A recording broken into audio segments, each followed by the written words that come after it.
So we were talking about Samson's motivation, and he gets a treat every time he potties or he poops outside. But that's about it when he gets a treat. Now I asked if he nudges his guardian for attention, and she said not really. I usually just comes and sits underneath her feet when he wants attention. Now for us, if we get everything we want whenever we want it, after a while we get a sense of entitlement. And so we get upset when we don't get the one thing that we think we deserve, even though somebody's just been generous enough to give it to us for so long. So I'm guessing that that's kind of the case here. I think I've noticed that he's kind of a little bit slow and moving around, which shows me a little bit of trepidation or not sure what he's doing. And he's not very responsive to commands because probably he gets petted so much that that's not much of a reward for him. Samson. So a long time ago I realized that when it comes to dogs, petting them is our way of paying them. Now when I deal with little kids, I tell them petting a dog is our way of saying thank you, which is another nice way to think about it. So if your dog comes over to you and nudges you or scratches at you, it's telling you pet me, it's telling you what to do. Well, if the dog gets to tell you what to do and you validate its intentions by doing whatever it asks every time, after a while the dog thinks it has dominion over you. Because I tell the humans what to do and they do it. That must mean that I'm in charge of the humans. Now, when we're parents and we have a young toddler, we have to be hyper vigilant when that toddler's walking around or crawling around the floor because they don't know any better. They'll grab the wrong thing, put it in their mouth, they might fall down some stairs, go in the fireplace or whatever. So we have to be hyper vigilant, and because of that awesome responsibility that we have, we're a little bit stressed out. And having to watch them 24/7 also stresses us out a little bit. Now, if you are a parent and you have a child that engages in high-risk behavior, that's very stressful for you as a parent because you feel like you want to control and protect and help your child, but they're making all these bad decisions. That's extraordinarily stressful. Now, for dogs, if they feel like they're responsible for us, just like if we're responsible for children, we feel stress from that responsibility.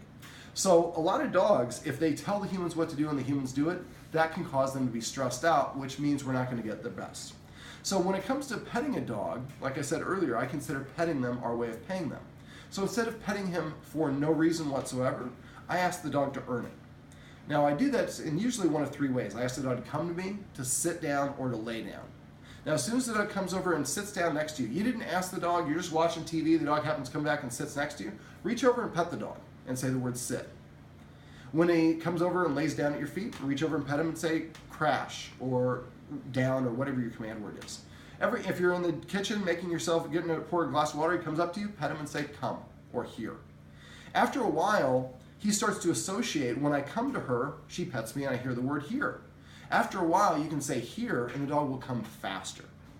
Now, we also, by asking the dog to sit or to lay down before we pet them, we're saying, look, if you want something from me, you have to earn it. You have to pay for it.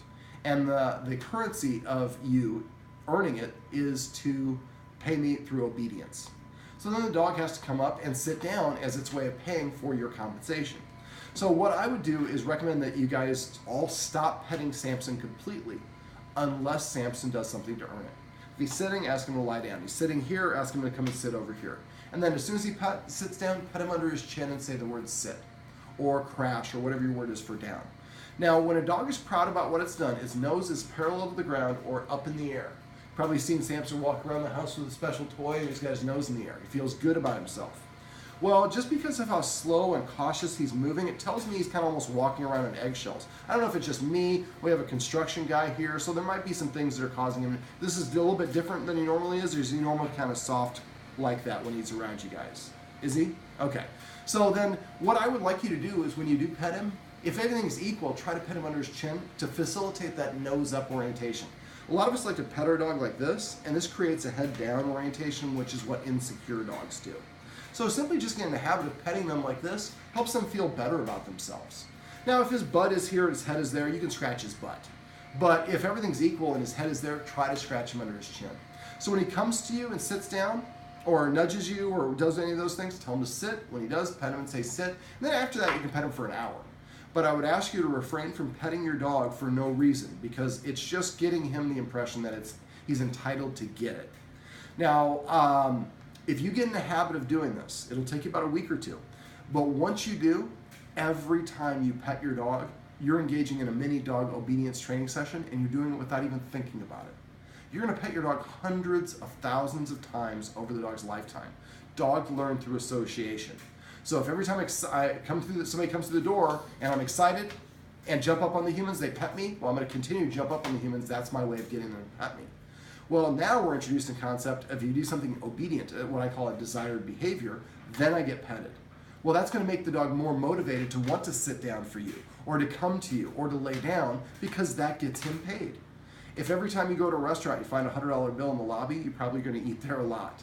So if every time he comes over to you, you pet him and he gets that reward after he does it, he's going to feel much better about himself because he's earning it, and he's going to be more apt to come back to you the next time, because instead of getting his nose rubbed in the urine, he's getting rewarded for sitting, coming, or laying down, and we're building up his self-esteem, his confidence, and helping him perform better for us at those times we need him to sit for an obedience reason. So that's what I like to call petting with a purpose.